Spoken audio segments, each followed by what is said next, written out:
તો માત્ર અમદાવાદના ભદ્રકાળી મંદિર નહીં જ પરંતુ સુરતના મંદિરોમાં પણ ભક્તોની ભીડ અત્યારે જોવા મળી રહી છે। અંબિકા નિકેતન મંદિરમાં દર્શન માટે ભક્તો ઉમટી પડ્યા છે। અંબિકા નિકેતન મંદિરમાં દર્શન માટે ભક્તોનો ધસારો જોવા મળી રહ્યો છે। 9 દિવસ સુધી હવન યજ્ઞ સહિતના કાર્યક્રમનું અહીં આયોજન કરવામાં આવ્યું છે।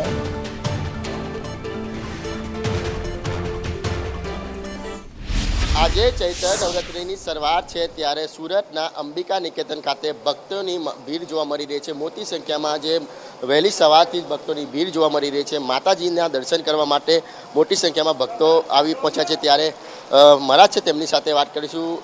ચૈત્ર નવરાત્રિની શરૂઆત છે, માતાજીનો આરાધના દિવસ છે, શું કહેશો?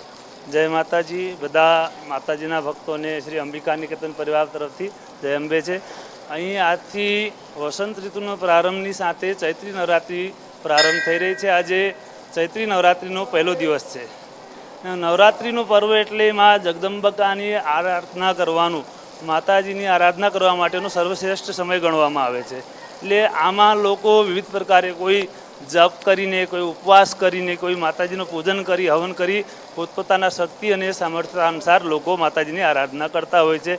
વિવિધ એના વિધાનો હોય છે, એ પ્રમાણે કરે છે ને લોકો એની સાથે સાથે ભગવાનના દર્શન માટે, માતાજીની કૃપા પ્રાપ્તિ થાય, માના આશીર્વાદ અમને મળે એ હેતુથી મા ભગવતીના મંદિરમાં દર્શન માટે આવતા હોય છે।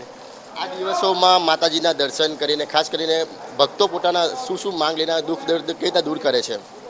લોકો પૂર્ણ શ્રદ્ધાથી મા પાસે પોતપોતાની વિવિધ માનતા હોય। કોઈને ધન જોઈએ, કોઈને સંતાન જોઈએ, કોઈનું ઘરની માનતા હોય, કોઈની આદિવ્યાધિ ઉપાધિ હોય। વિવિધ પ્રકારના લોકો પોતપોતાની મનસા અનુસાર ને ઘણા લોકો એમને સ્વેચ્છાથી ખુશીથી માની કૃપાનો આભાર પ્રગટ કરવા માટે મંદિરે આવે છે ને પૂર્ણ શ્રદ્ધા રાખીને જે લોકો મા પાસે આવે છે ને અમે અમારા અનુભવ પ્રમાણે લોકોને અહીંયા જોઈએ છે કે એ લોકોની શ્રદ્ધાઓ પૂરી થાય છે અને એ લોકો માની માનતા પૂરી કરવા માટે આવે છે। આવી રીતના વસંત ઋતુની બી શરૂઆત થઈ છે આજથી, શું કહેશો?